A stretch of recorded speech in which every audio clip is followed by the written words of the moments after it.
शोभित bets सुमन। आमंत्रण card के ऊपर छपा हुआ ये मैसेज शोभित और सुमन के दोस्तों के अलावा रिश्तेदारों नातेदारों के लिए भी एक बेहद खुशी का समाचार था। और हो भी क्यों ना। शोभित एक मध्यम वर्गीय परिवार का बेटा तथा सुमन एक डॉक्टर की लड़की।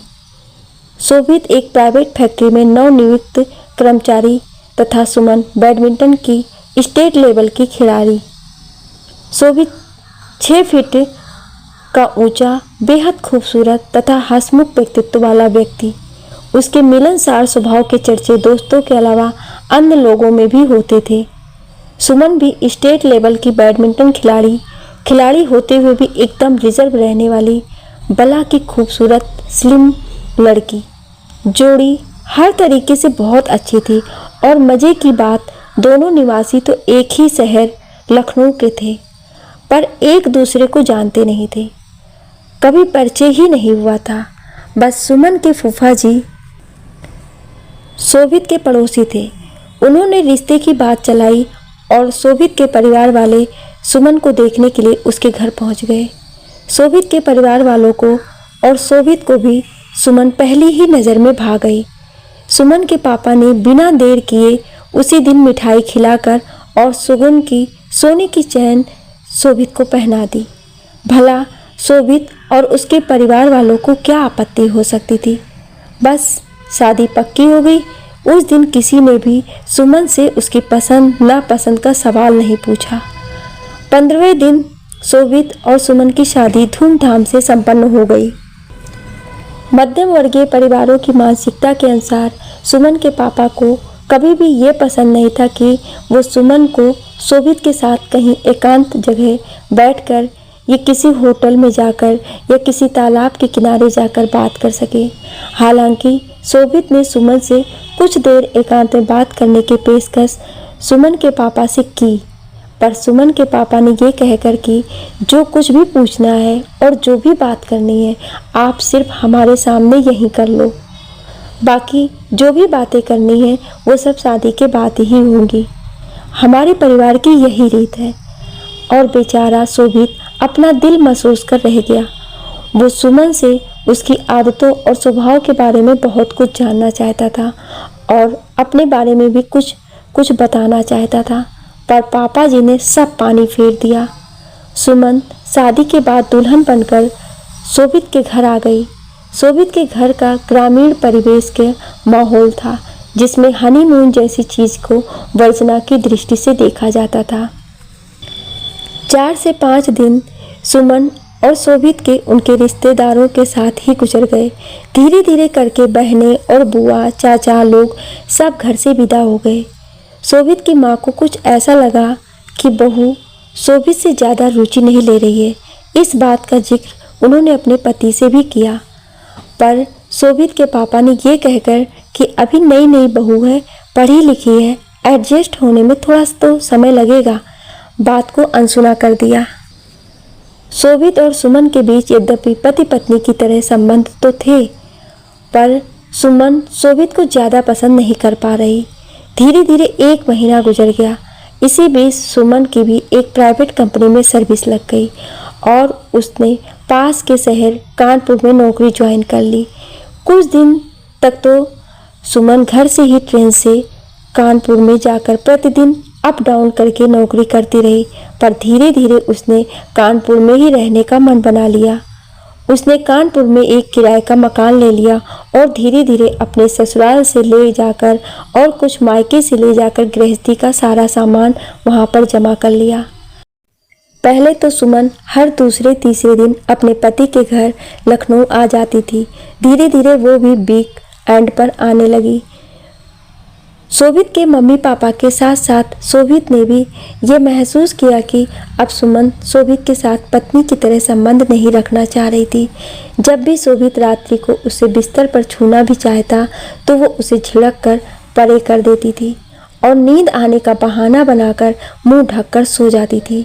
शोभित को समझ में नहीं आ पा रहा था कि ऐसा क्या हो गया। जो सुमन पत्नी होकर भी उस सरीखे, कसरती, हंसमुख और सुंदर सजीले इंसान को पत्नी सुख नहीं दे पा रही थी, बल्कि लगातार उसका अनादर और अवहेलना ही कर रही थी। शोभित ने एक बार अपनी सास और ससुर से इस बारे में बात भी की थी। उन्होंने कहा क्योंकि वो नौकरी करके थक कर आती है, इसी कारण शायद उसका व्यवहार थोड़ा चिड़चिड़ा रहता है, पर वो कभी आपसे झगड़ा तो नहीं करती। धीरे धीरे सब ठीक हो जाएगा, आप उसे प्यार से रखिए। धीरे धीरे सुमन अब महीने में 1 या 2 बार ही कानपुर से लखनऊ अपने पति के घर आती थी। कभी कभी वह पति पत्नी के संबंध रख भी लेते थे और कभी नहीं। इस बार जो सुमन कानपुर गई तो 1-1.5 महीने वापस नहीं लौटी। शोभित छुट्टी लेकर कानपुर गया तो सुमन का व्यवहार एकदम बदला हुआ था। उसने शोभित को इधर उधर की बातें करके ऑफिस में काम होने की बात कहकर अगली सुबह ही उसे वहां से चलता कर दिया। इसके ठीक तीसरे दिन शोभित को एक रजिस्टर्ड पत्र मिला। ये सुमन की तरफ से शोभित को गया तलाक का कोर्ट का नोटिस था। सुमन ने नोटिस में लिखा था क्योंकि शोभित शारीरिक तौर से नपुंसक है, उसमें पुरुषत्व नहीं है, ये मुझे पति सुख देने में सक्षम नहीं है, इस कारण उसने विवाह करके मेरा जीवन नर्क बना दिया है। अतः शोभित के साथ रहना एक नारकीय यंत्रणा के अलावा और कुछ भी नहीं है। अतः कोर्ट से प्रार्थना की जाती है कि उसको तलाक देकर विवाह को शून्य घोषित करें तथा मेरा जीवन बर्बाद करने के क्षतिपूर्ति के रूप में मुझे 10 लाख भी शोभित से दिलवाए जाए। शोभित अपने पुरुषत्व के ऊपर इतने बड़े आरोप से बहुत विचलित हो गया। वो सुमन को हृदय से प्यार करता था। उसने कभी अपेक्षा भी नहीं की थी कि सुमन इस तरीके नपुंसक होने का आरोप लगाकर उसे अपमानित करेगी और तलाक मांगेगी, क्योंकि वो पूरा मर्द था और अपनी बीवी को पूरा संतुष्ट करता था। शोभित का पूरा परिवार इस घटना से सदमे में और ग्लानि में चला गया। शोभित और उसके पापा ने सुमन तथा उसके पापा को मनाने और समझाने की लाख कोशिशें की, पर सुमन ने उसके अपने पापा की भी ना सुनी। कोर्ट केस शुरू हो गया। अब फैमिली कोर्ट में पेशी पर पेशी होने लगी। शोभित का आत्मसम्मान इस गलत आरोप के कारण बहुत खंडित हो गया। समाज के और परिचित लोग तथा मोहल्ले वाले सभी में ये चर्चा होने लगी कि शोभित नामर्द है, उसमें पुरुषत्व है ही नहीं और इसी कारण उसकी पत्नी उससे तलाक ले रही है। शोभित निर्दोष होते हुए भी आत्मग्लानि में और हीन भावना में डूब गया।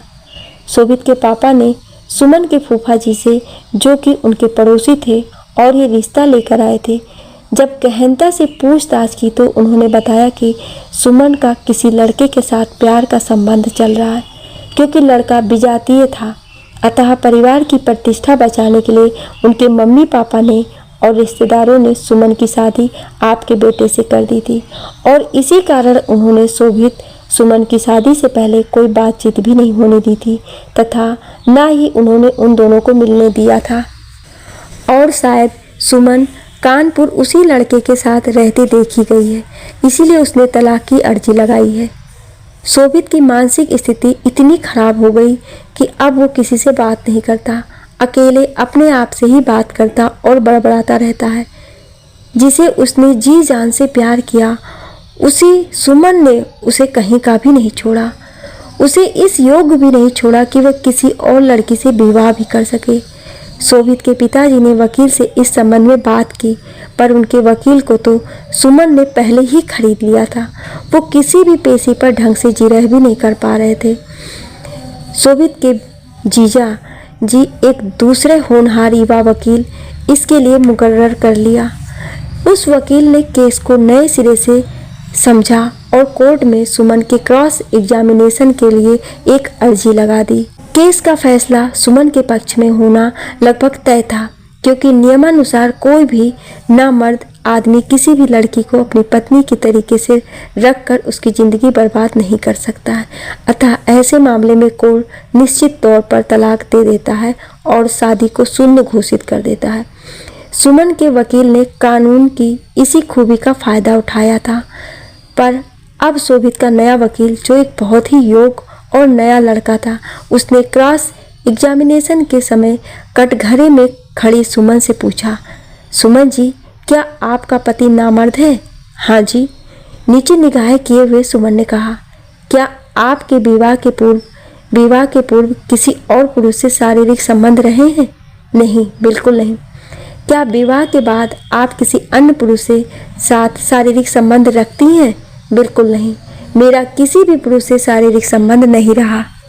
क्या आपके पति ने अपने आप से शारीरिक संबंध बनाए हैं? एक नामर्द व्यक्ति कैसे शारीरिक संबंध बना सकता है? नीचे निगाह करते हुए सुमन ने कहा, इसका अर्थ ये है कि आप अभी तक अपना कौमार सुरक्षित रखे हुए हैं। जी, आपने ठीक कहा। इतनी जिरह करने के बाद वकील ने सुमन को और कोई प्रश्न ना पूछने की बात कही और उन्होंने जज महोदय से निवेदन किया कि महोदय, यदि मेरा क्लाइंट शोभित नामर्द है तो यह आवश्यक है कि आप शोभित का और सुमन का दोनों का मेडिकल टेस्ट करवा लें। यदि शोभित नामर्द है तो सुमन का कौमार भी अक्षत होगा, क्योंकि उनके किसी भी पुरुष से शादी के पहले या बाद में शारीरिक संबंध नहीं रहे। सही। और इनके अनुसार शोभित तो संबंध बना ही नहीं सकता। इस अक्षत कौमार का मेडिकल टेस्ट कराने की अनुमति दे। इसे मेडिकल टेस्ट में बड़ी आसानी से जाना जा सकता है तथा यदि शोभित नामर्द है तो उसे भी मेडिकल टेस्ट में जांचा जा सकता है। सुमन ने जब ये सुना कि उसके कौमार की भी जांच होगी तो वो एकदम घबरा गई, क्योंकि उसके पति तथा प्रेमी दोनों से ही शारीरिक संबंध थे। इस कारण यह आसानी से सिद्ध हो जाता कि वो कुमारी नहीं है। ये बात अब उसकी बदनामी का बहुत बड़ा कारण बन सकती थी कि पति नामर्द और अन्य पुरुष से इसके संबंध में और इसने अन्य प्रेमी से अपना कौमार खोया है। उसने घबराकर जज साहब से कहा, सर, हम दोनों की मेडिकल जांच मत करवाइएगा, मुझे ये सिर्फ तलाक ही दे दें। मुझे इनसे कोई मुआवजा नहीं चाहिए, बस तलाक दिलवा दीजिए। न्यायाधीश महोदय को अब सारी बात स्पष्ट तौर पर समझ में आ गई। उन्होंने दोनों का मेडिकल टेस्ट करने का आदेश जारी कर दिया और कहा कि डॉक्टर उन दोनों की रिपोर्ट अगली पेशी पर प्रस्तुत करें। अगली पेशी पर उन दोनों की मेडिकल एक्सपर्ट्स की रिपोर्ट प्रस्तुत हुई, जिनसे ये स्पष्ट रूप से सिद्ध हो गया कि शोभित नामर्द नहीं है और सुमन का भी कौमार सुरक्षित नहीं है। जज साहब ने केस खारिज करते हुए सुमन के ऊपर गलत सूचना के आधार पर तलाक लेने का तथा उसके पति शोभित को मानसिक प्रताड़ना पहुंचाने का दोषी पाया और सुमन को उसके लिए पेनाल्टी के साथ साथ समुचित दंड की व्यवस्था की। शोभित ने अब अपनी तरफ से कोर्ट में ऐसी पत्नी के साथ न रहने के लिए तलाक की अर्जी लगाई और सजा याफ्ता सुमन से उसका तलाक 3-4 पेशियों में ही स्वीकृत हो गया। अब शोभित को शादी के नाम से बहुत नफरत हो गई है। वो अकेला ही शांति के साथ स्वतंत्रता का अनुभव करता है। कैद खाने में बैठी हुई सुमन अपने प्यार सागर के बारे में सोच रही थी। सागर से की दोस्ती उन दिनों से थी जब वह कक्षा 12 में पढ़ती थी। सागर उसका क्लासमेट था। एक बार जब उनके कक्षा 12 की पिकनिक भीमबेटका गई तो उसमें सागर तो अपने दोस्तों के साथ था। सुमन ने आज ब्लैक कलर का नाभी दर्शना टॉप पहन रखा था, ब्लू कलर की जीन्स और पैरों में उसने आदिदास के स्पोर्ट्स शूज पहने हुए थे जो उसके खिलाड़ी होने का परिचय दे रहे थे। उसके बालों की एक लटकान के पीछे से निकलकर गाल को छू रही थी और बाकी बाल उसने चिमटी से दबाकर कमर तक नागिन सी लहराती चोटी बना रखी थी। बालों के ऊपर उसने अपने नीले गॉगल्स सजा रखे थे। होटल के पास होठों पर लिपस्टिक और आंखों में काजल, बस यही उसका मेकअप था, पर उसकी नैसर्गिक सुंदरता गजब कर रही थी। भीमबेटका पहुंचने पर सब लोग बस से उतरे और छोटे मोटे खेल और भीमबेटका का दर्शन शुरू हो गया। गुफाओं में भ्रमण के बाद अन्य खेलों के अलावा ओल्ड गोल्डन सॉन्ग्स की अंताक्षरी भी हुई। पूरी पिकनिक के सदस्य 2 टीमों में बट गए। एक्टिंग एक्शन अंताक्षरी के दौरान सागर अपने दोस्तों के साथ एक टीम में था और सुमन और उसके साथ की लड़कियों और कुछ लड़कों के साथ दूसरी टीम में थी।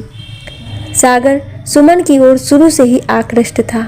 जैसा कि सब जानते हैं, अंताक्षरी में गीतों के माध्यम से लड़के लड़कियां एक दूसरे से वह सब कह देते हैं जो वैसे कभी भी नहीं कह सकते। इसीलिए अंताक्षरी हर एक पिकनिक का एक अनिवार्य अंग होता है। अंताक्षरी शुरू हो गई और दोनों टीम का एक एक सदस्य एक एक करके एक्शन के साथ अपने गाने प्रस्तुत करते गए। सुमन की टीम के एक लड़के ने दूसरी टीम की लड़की की तरफ देखकर एक्शन साथ गाया। बहारों फूल बरसाओ मेरा महबूब आया है, सितारों मांग भर जाओ मेरा महबूब आया है। और उसने यही गाना रोक दिया। अंताक्षरी के दौरान जब सागर की टीम हाँ शब्द पर जाकर अटक गई और किसी को कोई गाना नहीं सूझ रहा था, तभी सागर ने सुमन की तरफ देखते हुए तथा एक्टिंग करते हुए गाया, हमें तुमसे प्यार कितना ये हम नहीं जानते, मगर जी नहीं सकते तुम्हारे बिना। गानों के मामले में सुमन भी किसी से कम नहीं थी। उसने एक्टिंग करते हुए गाया, ना ना करके प्यार तुम ही से कर बैठे, करना था इनकार मगर इकरार तुम ही से कर बैठे। सागर ने सिर हिलाकर और सुमन की तरफ देखकर धीमे से कहा, शुक्रिया। ठा अक्षर से कोई गाना नहीं आ रहा था, इसलिए सागर ने कहा, सुमन सुमन तुम हमें ऐसी जगह फंसाकर छोड़ देती हो जहां से निकलने का कोई रास्ता ही ना हो। अब ठा से तो कोई गाना हो शुरू ही नहीं होता। सुमन ने कहा, गाना मैं बताऊंगी, पहले मेरे सामने कान पकड़ो। सागर की टीम सुमन की टीम से झगड़ने लगी, पर सागर सुमन की ओर देखते हुए कान पकड़कर खड़ा हो गया और बोला, सुमन जी अब तो आप गाना बता दो, कौन सा गाना ठा अक्षर से शुरू होगा। किसी भी खेल में अपनी जीत का नशा ही कुछ अलग होता है।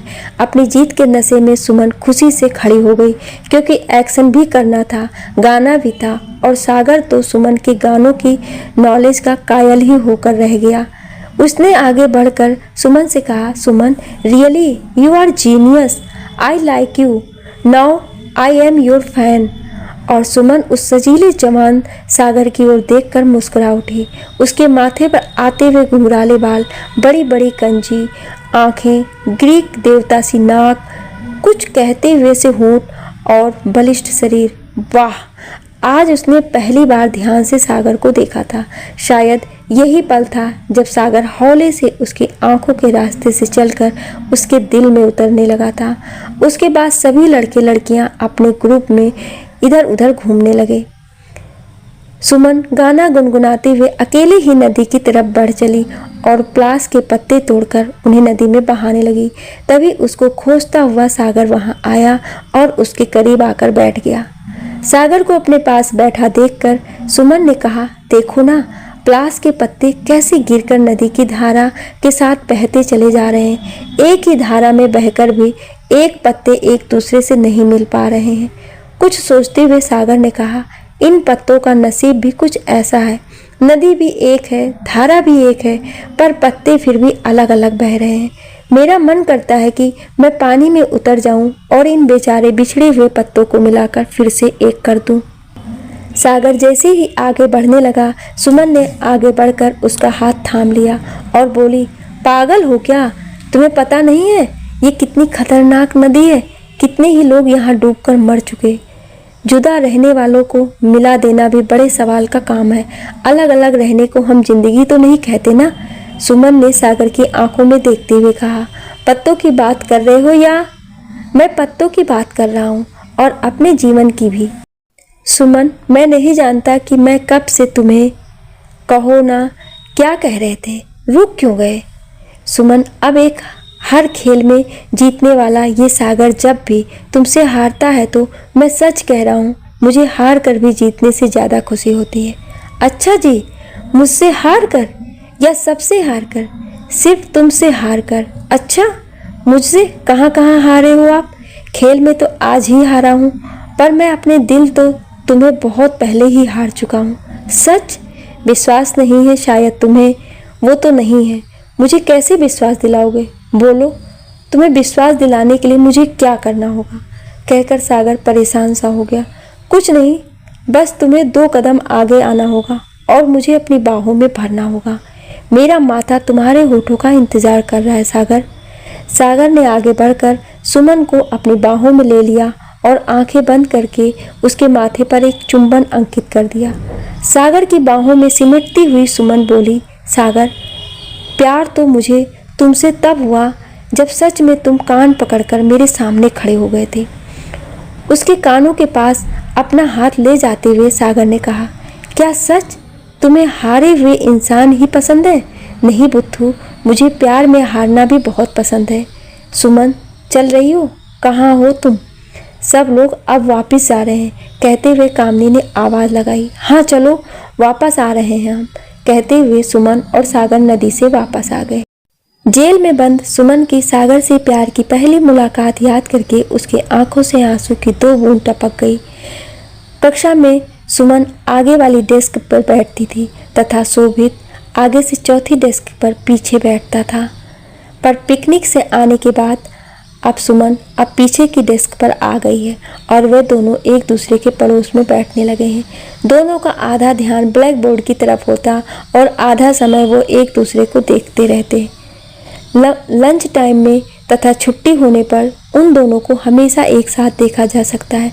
दोनों ही रीजनल लेवल के प्लेयर हैं। नवंबर में स्कूल लेवल के गेम शुरू हो गए। सुमन खो खो और बास्केटबॉल की प्लेयर है। सागर क्रिकेट और बास्केटबॉल का प्लेयर है। बास्केटबॉल दोनों का कॉमन गेम है। सुबह सुबह प्रैक्टिस के लिए बॉयज़ एंड गर्ल्स की सारी टीम सुबह 6 बजे प्लेग्राउंड में पहुंच जाती है। स्कूल में बास्केटबॉल में सिर्फ एक लड़कों की टीम में और एक लड़कियों की टीम है। दोनों टीमें आपस में मिलकर प्रैक्टिस करते हैं। इस वजह से इनकी प्रैक्टिस बहुत अच्छी हो जाती है। दोनों टीमों में जीत का बहुत जुनून है। जब कभी सागर जानबूझकर हारने लगता तो सुमन उसकी कॉलर पकड़कर झूम जाती और कहती है, सागर, हमारी दोनों टीम जीतने के लिए खेल रही है। बॉयज़ में तुम्हारी टीम को आगे जीतना है और हमारी गर्ल्स की टीम भी आगे जाना चाहिए। इसलिए खेल को सिर्फ खेल की भावना से खेलना है। तुम्हें अपनी टीम को जिताने की ही प्रैक्टिस करनी है। 2 दिन लगातार प्रैक्टिस करने के बाद अब इंटर स्कूल गेम शुरू हो गए। सुमन और सागर के विद्यालय के बच्चे अपने अपने बेस्ट खेल दिखाते हुए विजय पथ पर आगे बढ़ चले। उसके मैच 5 विद्यालयों से हुए और सभी मैच में ईश्वर की कृपा से सुमन और सागर की परफॉर्मेंस बहुत उत्कृष्ट रही। जब सभी स्कूलों की टीम में से सबसे अच्छे प्लेयर्स का सिलेक्शन रीजनल लेवल के गेम्स के लिए हुआ तो भोपाल रीजन की टीम में गर्ल्स की टीम में सुमन और लड़कों की टीम में सागर का नाम सम्मिलित था। ये उन दोनों के लिए सबसे बड़ी खुशी की बात थी। अब दोनों को अंतर संभाग की प्रतियोगिता के लिए अपने संभाग का प्रतिनिधित्व करना था। दोनों टीम के खेल इंदौर में होने से थे। वो दोनों ही इसलिए ज़्यादा खुश थे क्योंकि अब 7 दिन जब तक बास्केटबॉल के मैच चलने थे वो दोनों इंदौर में ही बिना माँ बाप के और बिना स्कूल के विद्यार्थियों की निगाहों में आए एक साथ रह सकते हैं। यही उनकी खुशी की सबसे बड़ी वजह थी। जब अंतर संभागीय मैच में भोपाल की लड़कियों का मैच होता तो बॉयज़ की टीम उनका उत्साहवर्धन करती और जब लड़कों का मैच होता तो सुमन की टीम लड़कों का उत्साहवर्धन करती। शेष समय वह दोनों इधर उधर से समय निकालकर एक जगह इकट्ठे हो जाते और मैच देखने के नाम पर एक दूसरे के साथ ढेर बातें करा करते थे। हालांकि भोपाल संभाग के कई मैच जीतने के बाद भी सुमन और सागर का सिलेक्शन स्टेट लेवल की टीम में नहीं हो पाया और 7 दिन बाद उन्हें वापस भोपाल आना पड़ा। पर इन 7 दिनों में उन लोगों ने प्यार के 7 जन्म जी लिए थे। इंदौर से लौटने के बाद यद्यपि उनके प्यार का खुमार और बढ़ गया था, पर अब वार्षिक परीक्षा के सिर्फ 2 माह बचे थे। लंच के टाइम में जब सुमन और सागर मिले तो उन दोनों ने एक दूसरे से कहा, यार, परीक्षाएं अब एकदम सिर पर आ गई है और अभी तक अपनी तैयारी कुछ भी नहीं हुई है। सभी टेस्ट में हम लोग बिल्कुल बाउंड्री पर पास हुए हैं। यदि हमारे नंबर कम आएंगे तो एक तो अपन लोगों को अच्छा कॉलेज नहीं मिलेगा और दूसरा आगे अपन लोग कभी एक ही कॉलेज में रहकर साथ साथ पढ़ाई भी नहीं कर पाएंगे। इसलिए यदि अच्छा सरकारी कॉलेज चाहिए तो मन लगाकर हम लोगों को 2 महीने जी जान से मेहनत करनी पड़ेगी। इस बीच हम लोग एक दूसरे से बात भी कम करेंगे ताकि हमारा ध्यान पढ़ाई से ना भटके और इन 2 माह हम लोग एक दूसरे से कम मिलेंगे और प्यार मोहब्बत की बात तो एकदम बिल्कुल बंद रखेंगे।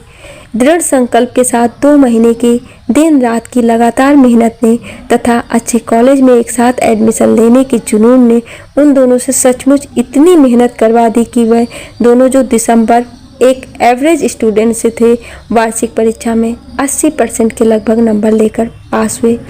रिजल्ट खुलते ही सुमन ने अपनी मार्कशीट तो बाद में डाउनलोड की, सबसे पहले उसने सागर की मार्कशीट डाउनलोड की। यही हाल सागर का भी था।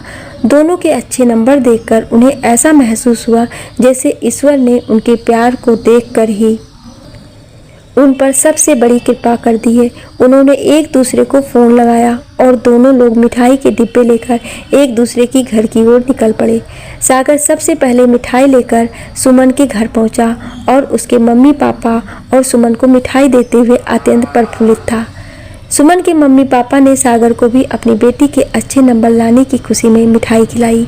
समय निकालकर सुमन भी अकेले ही मिठाई का पैकेट लेकर सागर के घर पहुंची और उसने उसके मम्मी पापा और सागर को मिठाई खिलाई। दरअसल खुशी का ये बहाना उन दोनों का एक दूसरे के घर तक पहुंचने का पहला मौका था, जिससे वो अपने मम्मी पापा के दोनों के बीच चलने वाली दोस्ती का एक छोटा सा ट्रेलर दे सके। पर दोनों के मम्मी पापा ने उनके बीच चलने वाली मोहब्बत को नोटिस ही नहीं किया था। सागर और रंजीता दोनों को यद्यपि कक्षा 12 की बोर्ड परीक्षा में 80% अंक मिले थे, पर इतने कम अंकों में एक्सीलेंस कॉलेज में एडमिशन मिलना असंभव था। अंत में उन लोगों ने BSS कॉलेज भोपाल में दाखिले के लिए अप्लाई कर दिया और उन दोनों का दाखिला उसमें हो भी गया। ये कॉलेज इंग्लिश मीडियम का भोपाल के सर्वोत्तम कॉलेजों में से एक है। दोनों का एडमिशन बीकॉम फर्स्ट ईयर के एक ही सेक्शन में हो गया और दोनों बीकॉम फर्स्ट ईयर की पढ़ाई करने लगे। कॉलेज में रैंकिंग होना एक सामान्य बात है। एक रोज कुछ सीनियर छात्र सागर की रैंकिंग ले रहे थे। सागर 10 सीनियर्स के बीच में अकेला खड़ा हुआ था। उससे अपनी निगाहें शर्ट के 3rd बटन पर रखने को कहा गया था और उससे उल्टी सीधी बातें करके उलझुल प्रश्न पूछे जा रहे थे। सागर अपने आप में बहुत असहज महसूस कर रहा था। उसके चेहरे और व्यवहार में भय और घबराहट साफ नजर आ रही थी। तभी अचानक सुमन उधर से निकली। सागर को ऐसी दयनीय अवस्था में खड़ा देखकर सुमन का पारा हाई हो गया और वह तुरंत तेज कदमों से चलकर उन लड़कों के पास जा पहुंची और कड़क कर कहा, सीनियर होने का ये मतलब नहीं है किसी भी अपने छोटे भाई को इस तरीके से आप हरास करें। आज के बाद यदि फिर आप लोगों ने सागर से इस तरीके का व्यवहार किया तो उसका अंजाम आपको बहुत बुरी तरीके से भुगतना पड़ेगा, समझे आप। इतना कहकर वो सागर का हाथ पकड़कर उसे खींचते हुए क्लास की तरफ ले गई। वहाँ खड़े सीनियर एक लड़की के इस तरीके के व्यवहार से स्तब्ध से खड़े रह गए। उन्हें लगा कि यह लड़की उनकी शिकायत प्रिंसिपल और पुलिस थाने में कहीं भी कर सकती है और लड़की की शिकायत पर मामला उलझ भी सकता है। उस दिन के बाद सुमन और सागर सीनियर्स में जाने पहचाने नाम हो गए। धीरे धीरे क्लासेस आगे बढ़ने लगी। BSS कॉलेज अपनी कल्चरल एक्टिविटीज़ के लिए पूरे प्रदेश में जाना जाता है। वार्षिक शो की कल्चरल एक्टिविटीज़ में लगभग हर एक बच्चे का भाग लेना एक सामान्य प्रक्रिया है। सागर और सुमन ने रानी रूपमती और बाज बहादुर के प्रेम आधारित ऐतिहासिक नाटक में भाग लेने का निश्चय किया। जूनियर छात्रों की तरफ से ये नाटक खेला जाना था, जिसमें सुमन रानी रूपमती बनी थी और सागर ने राजा बाज बहादुर का रोल किया था। क्योंकि उन दोनों में पहले से ही बहुत प्यार था, इसलिए नाटक में प्रेम की भूमिकाओं में उनकी केमिस्ट्री बहुत जमी। नाटक में अपनी भूमिकाएं निभाने के दौरान उनकी आंखों में उदात्त प्रेम का जो भाव था वो ओरिजिनल होने के कारण सभी लोगों के द्वारा बहुत सराहा गया। नाटक में भाग लेने का प्रभाव ये हुआ कि प्रैक्टिस के दौरान और स्टेज पर नाटक में हजारों लोगों के सामने भावपूर्ण डायलॉग डिलीवरी के कारण उन दोनों का प्यार और नई ऊंचाइयों तक पहुंच गया। लोग अब उन्हें बाज बहादुर और रूपमती के नाम से भी याद करने लगे। समय अपनी गति से चलता रहा। सागर और सुमन दोनों के बीच पढ़ाई और प्यार अपनी गति से चलते रहे।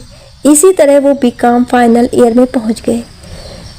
उन दिनों बीकॉम के 3 वर्ष का फाइनल रिजल्ट बीकॉम फाइनल की परसेंटेज के ऊपर निर्भर करता था। दोनों ने एक दूसरे से जिस तरीके का वादा 12 में किया परीक्षा के दौरान किया था, इस बार फिर उन्होंने एक दूसरे के हाथ में हाथ लेकर ये शपथ ली कि जब तक बीकॉम फाइनल के पेपर पूरी तरीके से नहीं हो जाएंगे, वो दोनों एक दूसरे से बहुत कम मिलेंगे और अपना समय किसी भी स्थिति में बर्बाद नहीं करेंगे और उसी तरीके से अच्छे नंबर लेकर आएंगे जैसे क्लास 12th बोर्ड में लेकर आए थे। कहते हैं कि दृढ़ निश्चय के आगे भाग्य भी हार जाता है। इतनी मस्तियों के बाद भी जब उन लोगों ने मेहनत करने की ठान ली और जी जान लगाकर मेहनत की, तो ईश्वर को भी उनकी मेहनत का प्रतिफल होने देना पड़ा और फिर वो फिसड्डी युगल लगभग 76% अंक लेकर बीकॉम फाइनल की परीक्षा पास कर गए। परीक्षा के बाद कॉलेज में फाइनल ईयर के छात्रों को विदाई पार्टी दी गई। पार्टी शहर के बाहर होशंगाबाद रोड के एक होटल में थी। शाम को रंगारंग प्रोग्राम हुए और इस बीच एक छात्रा ने स्टेज पर एक गाना गाया, चलते चलते मेरे ये गीत याद रखना, कभी अलविदा ना कहना, कभी अलविदा ना होना। इस गाने ने सागर और सुमन के इमोशंस को जुदाई के गम का एहसास करवा दिया। इसके बाद ऑर्केस्ट्रा पार्टी के गायक ने कोरस में एक दूसरा गाना गाया, यम्मा यम्मा यम्मा यम्मा ये खूबसूरत समा, बस आज की रात है जिंदगी, कल तुम कहाँ हम कहाँ। गाने के ये बोल सागर और सुमन को अंदर तक छू गए। सागर ने सुमन की आंखों में देखा और बोला, आज के बाद हम दोनों हमेशा के लिए जुदा हो जाएंगे। मैं तुम्हारे बिना नहीं रह पाऊंगा सुमन। सागर, तुम्हारे बिना जीने की कल्पना करना भी मेरे लिए एक बहुत बड़ा सदमा होगा। कहते हुए सुमन सिमट कर सागर की बाहों में आ गई और वो एक दूसरे की बाहों में बाहें डाल होटल के बाहर झाड़ियों के पीछे अंधेरे झुरमुट में जाकर प्यार के अनंत सफर की ओर चल पड़े। उसी होटल में एक मैरिज भी हो रही थी। उस मैरिज पार्टी में सुमन के पापा भी आए हुए थे। ये डिनर पार्टी उनके एक दोस्त के बेटे की शादी की थी। सभी लोग अपनी अपनी प्लेट हाथ में लिए बातें करते हुए लॉन में बुफे सिस्टम से डिनर कर रहे थे। तभी मिसेस सलूजा अपनी प्लेट हाथ में लिए हुए तेजी से आगे चली आई और बोली, देखो तो कितना बेशर्म जमाना आ गया है। उधर झाड़ियों में एक लड़का और एक लड़की, हे राम, ये लोग कितने बेशर्म हो गए हैं। इस गंदे काम के लिए कमरे में भी नहीं जाते, खुले में ही। हे राम, छी छी छी। सुमन के पिता के कदम उत्सुकता बस अनायास ही झाड़ियों की तरफ बढ़ गए और कड़ियों की ओट में सुमन और सागर का कंप्रोमाइजिंग स्थिति का वो बीभत्स और घिनौना दृश्य उन्हें अंदर तक घायल कर गया।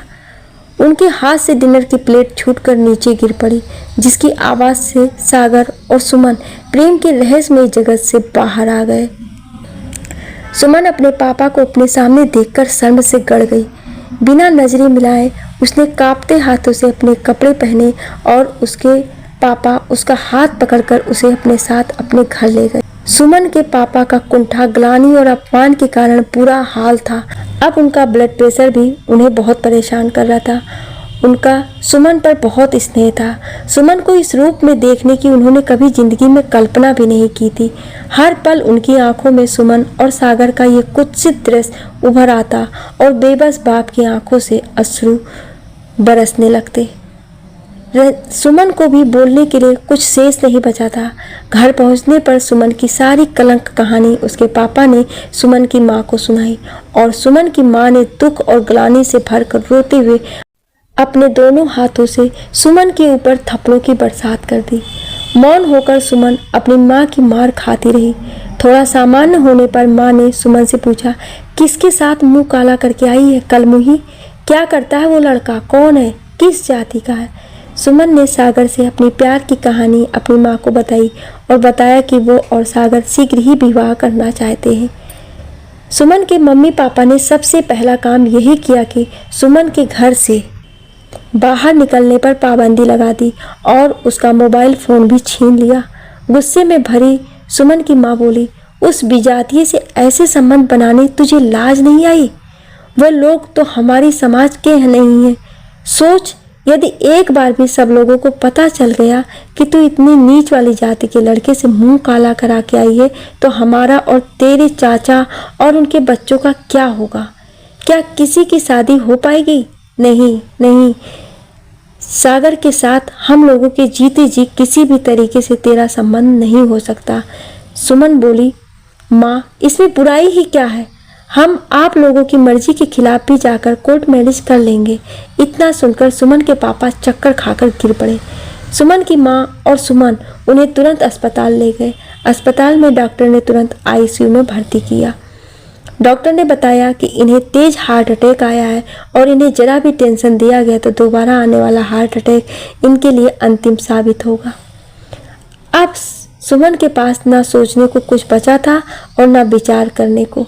उसने पापा से कहा, पापा, मैं सागर को भूल जाऊंगी। आप जहाँ कहेंगे मैं वहीं उसी लड़के से चुपचाप विवाह कर लूंगी।